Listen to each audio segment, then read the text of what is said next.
Moses akimu ang pai khiat Moses mai atang hi wang le na pen singlam te tunga wang le na sang na neo zolo hi chi na hello vekamina jing sang pha chi na thakin homework no ma sai ngai tuni february somni le ni tuni i nisim kha tha zari atulu na mangyam si le abang len hong thoi pa chi tulu ai hi election won vekamina sin khom ni mo ba khiat na len song tum le li neo som tum le tum Moses in amau te tunga togen kit chiang in one khat to amai khu hi ilai sang do sumna tum kon bia percent attack in tel siam na tu pang bo su ta hen amen itugen nai pai ma ina hi page des piang neo YouTube TikTok Facebook ai singina like follow and share hi na ni simina kha la khom ni chi na ang zon ngai tung da mai in tuni na hi itulu ye chena abang nen hong thoi pa chi tulai hi in ilai sang do mun zong ye chena hi Moses pen ni som ni le zan som li mo tunga kai na pasien to yo pasien to ama i tu te ama i chunu ta te gen ina bek thong na hi tu kham som tu biak som te Moses tunga pasien ina gen ina akhut to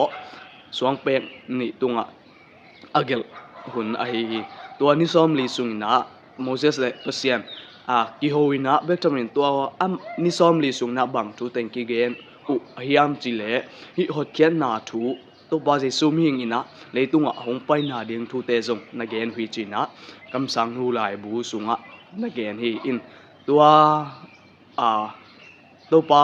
jesu e hong pai na ding thu te Moses in zong tel takina namukhin a hi na te zong ipok thei in bekthom na hi Moses le pasian aki mu na ni som li sun som li zan som li hiun sungina tu kham som te hi zon hoi na thu te kipia ina akipia khit chiang ina Moses pen hi mo tung pan ina hongkum sukina Israel mi te kyanga hi pasian piak tu kham som tu biak som te again khedina hongkum suk changa Israel mi te in hi ahoi lo na te bong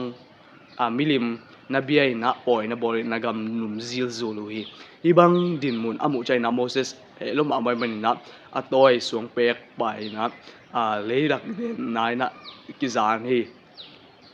in hi ong pai suk na in hi Israel mi te ina toma Moses pen hi ni som le zan som le chi bang pasian to ki moina vaki ho vaki thu vaki kum ina hi mai lama biang bang piang ding ai join Israel mi te tunga abang chubai na sam ning che ai join na ba percent na Moses tunga thu na hel hi in hi taka pen Moses i sep ina Israel mi te adina ba percent le Israel mi te ki kala amo thoi pa cha pian tu alai zanga pian pi tu hi na palai danin na se ma hi in bektham na hi Moses mo tungpan na hongkum suk chiang na babsian to ki tuki kum ai manina ama e mai hong tang hi he amaya tan chena hi i lai sam thomun amma maina amai tan na miten amu chaina en zolo ina abang in abang pen amaute in Israel mite na to zolo ina amai pon to sakwe ina te hi lai sam thomun akimoi babsian to is Moses akimu hong pai khiat Moses mai atang hi wang le na pen singlam te tunga wang le na sang na neo zolo hi chi na kam sang nu la ya na ge ni baham chi le ani to kun ha Israel mi te ari na mo thoi mo mai na ding na thoi tong to we na te hi ai zo na hi Moses le to ba jesu in zaki kim chi na hi pe ma lo hi in hi wang le na mo thoi to hi na te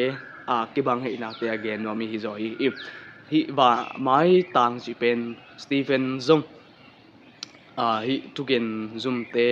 kyanga pai lai ta zong amai tang ai na te kim chai in hi wang le na hi bang ina mai tang na te hi wang le na te pen to ba jesu hang ina atang hi zo hi Moses chi te Stephen chi te amau te ahoi na amawi bang le na hi lo na to pa jesu na mau te tunga abang le na tang sa hi zo hi bang le na sunga to pa jesu currently singlam te again nuam hi na te ipok ding kisami in hi wang ne na te panina ate in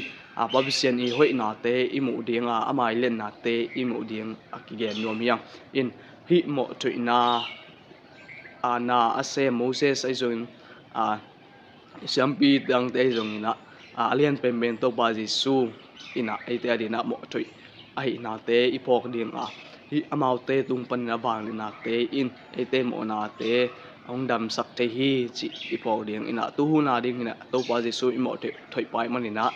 ate ina amakeng imo na te thomina imo na te vapola kena mo na thoi dam ni chi na ki pok thak sang mi mar kim bek senin achak in chu phang bo sak ta hen amen